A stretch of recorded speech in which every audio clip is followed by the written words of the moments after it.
Okay, sinabi po ng mga sasakyan dumadaan sa Metro Manila, abay may mano-mano pong nagbabantay at nagbibilang yan. Alamin ang trabahong yan sa kwentong kalye ni JM Encinas. JM! Kuya Kim, maaaring sabihing madali ang isang trabaho kung ang gagawin mo lang ay magbilang. Pero paano kung bibilangin mo daan-daang sasakyan na dumaraan sa mga pangunahing lansangan sa Metro Manila? Kakayanin mo ba? Yan ang trabaho ng isang traffic surveyor at ang ilan nga sa kanila aming nakilala. Yan ang balita ngayon dito sa Taguig City.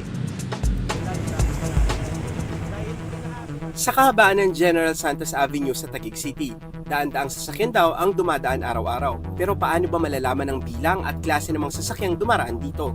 Yan ang trabaho ng MMDA Traffic Surveyor. Gamit ang handtali o counter, mano-mano nilang binibilang ang mga sasakyan sa kalye. Ang 63 anyos na si Tatay Pablo, 37 taon nang nagbibilang ng mga sasakyan. Ito naman trabaho namin, napaka-unique dito kasi bihira lang ito sa karamihan tao nga, di alam to na may ganitong trabaho. Inspire ka magtrabaho, gawa nung araw-araw, iba-ibang location. Ang mga surveyor hindi alintana ang mataas na sikat ng araw, usok ng mga sasakyan at ingay na lansangan. Magawa lang ang iniatas na tungkulin. Tinuturo po sa amin kung paano mag-classify ng sasakyan, kung pag-iwalayin po yung car, yung mga motor, taxi, yan po. Lahat mo ng classification na yun, pag-iwalay-iwalay mo na. Ito, pinagagana to, manual lang kasi itong aparato na to. Hindi to kailangan pa ng mga battery. Ikaw, nasa sayo, paano gamitin ito kasi wala namang classification ito. Kaya isang gamit lang ginagamit ko. Halimbawa ito, car, ito, motor, ito, taxi, jeep, taxi, UV.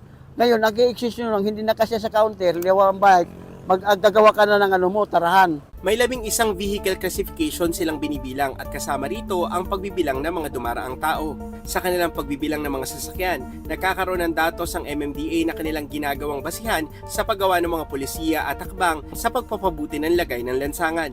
Ito yung nagsisilbing foundation ng ating mga traffic engineering intervention sa Metro Manila. Kasi sa MMDA, we always do scientific approach. Hanggang kumukuha kami ng mga data, ginagamitan namin ng advanced software. Higit 70% raw na tama o accurate ang kanilang pagbibilang kapag manual counting ang ginamit kumpara sa AI technology na kailangan pang gumamit ng advanced camera with vehicle detection software. Ang pagiging traffic surveyor, isang patunay na walang madaling trabaho, lalo na't ang datos ng kanilang nakukuha maaaring makapagpagaan sa lagay ng trapiko sa mga syudad.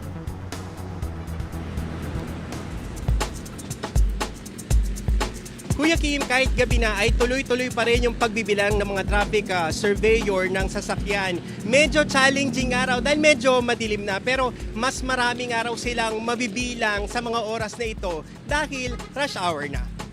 Yan muna ang latest mula dito sa Taguig City. Ako si JM Encinas at yan ang kwentong kalyeng dapat alam mo. Kuya Kim! Maraming salamat, JM Encinas.